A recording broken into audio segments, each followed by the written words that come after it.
Hey, bienvenue dans cette vidéo, c'est Ophé et aujourd'hui on va parler de l'algorithme YouTube. Oui, parce que c'est vrai que ces derniers temps je vous donne quand même des conseils sur YouTube, des tutos sur YouTube, mais honnêtement, si vous ne savez pas qu'est-ce que recherche réellement l'algorithme YouTube, vous risquez d'être bloqué à un certain moment. Donc je vous donne tous les détails qu'il y a à savoir sur l'algorithme YouTube et surtout qu'est-ce qu'il recherche.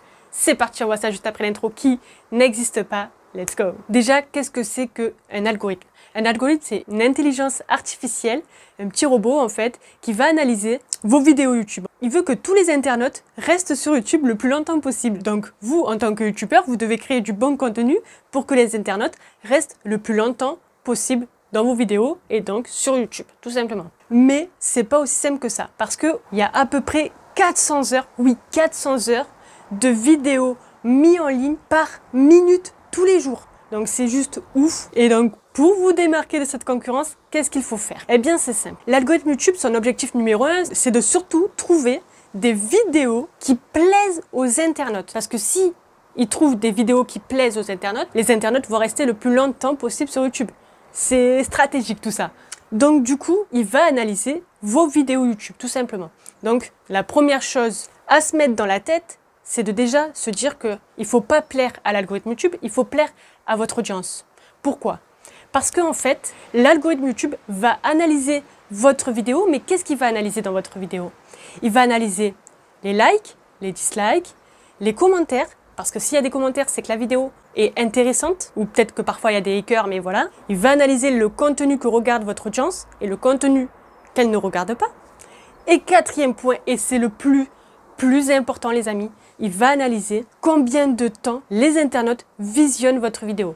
C'est-à-dire que si votre vidéo dure 5 minutes et que les internautes regardent votre vidéo 10 secondes, vous avez bien compris que votre vidéo, elle risque pas d'être en première, deuxième ou troisième position sur YouTube, mais plutôt aux oubliettes. Quand c'est comme ça, généralement, ça fait très mal. Donc, il faut créer du contenu qui plaise aux internautes. Du coup, déjà, qu'est-ce qu'il faut faire? Il faut optimiser son titre, et j'ai déjà fait une vidéo sur ça, si vous ne l'avez pas vu, n'hésitez pas à cliquer sur le lien juste en haut, et sa miniature YouTube. Parce que clairement, c'est la première chose que voient les internautes. Ok? Donc, si vous voulez qu'on clique sur votre vidéo, il faut déjà optimiser ces deux points-là. Parce que vous avez beau créer la meilleure des vidéos, si ta miniature et ton titre ne me donnent pas envie de cliquer dessus, vous avez bien compris que l'algorithme YouTube, du coup, ne va pas mettre en avant votre vidéo. Donc, vous l'avez compris.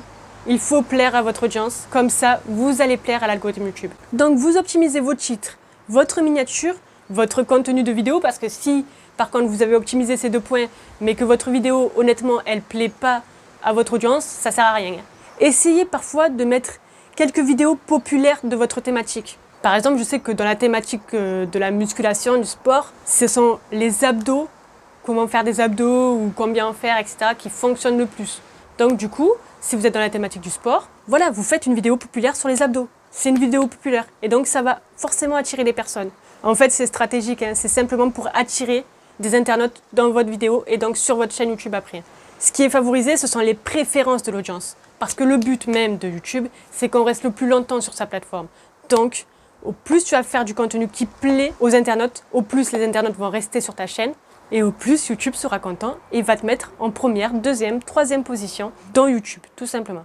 Le but principal, c'est de plaire à votre audience. Vous plaisez à votre audience, vous plaisez à l'algorithme.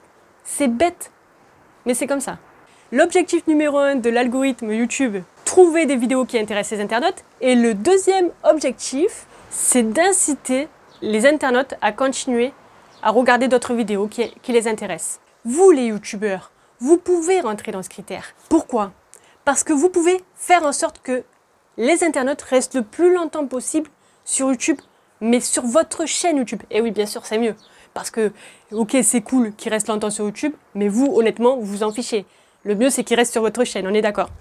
Eh bien, il y a quoi? Il y a les fiches, comme ceci. Il y a l'écran de fin. Il y a les playlists, et j'en parlerai prochainement dans une autre vidéo parce que c'est très important aussi. Il y a les sections. Il y a plusieurs critères qui vous permettent de faire en sorte de garder votre audience le plus longtemps sur votre chaîne YouTube, les amis. Donc, il vous faut absolument les inciter, je dirais même, à rester le plus longtemps sur votre chaîne YouTube, les amis, tout simplement. Tout à l'heure, je vous disais, créez peut-être des vidéos populaires, essayez de plaire à votre audience. C'est simple, si vous avez déjà créé quelques vidéos sur votre chaîne YouTube, vous avez dû voir qu'il y avait des vidéos qui fonctionnaient un peu plus que d'autres. Pourquoi? Eh bien, vous devez analyser ces critères. Vous sélectionnez 3 critères. Par exemple, sur 5 vidéos, il y en a 2 qui fonctionnent. Sélectionnez 3 critères qui sont similaires et vous les reproduisez sur d'autres vidéos. Vous avez compris? En fait, il faut reproduire ce qui marche. Peut-être la miniature, elle était super attirante. Eh bien, reproduisez le même style de miniature sur vos autres vidéos. Peut-être que le titre, il avait des mots-clés spécifiques qui étaient attirants. Vous refaites pareil sur les autres vidéos. C'est comme ça que ça marche, les amis, ok?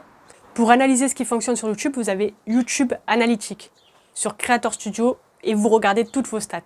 Et vous avez également un deuxième outil que je recommande mais fortement, j'espère que vraiment vous l'avez tous, c'est TubeBuddy.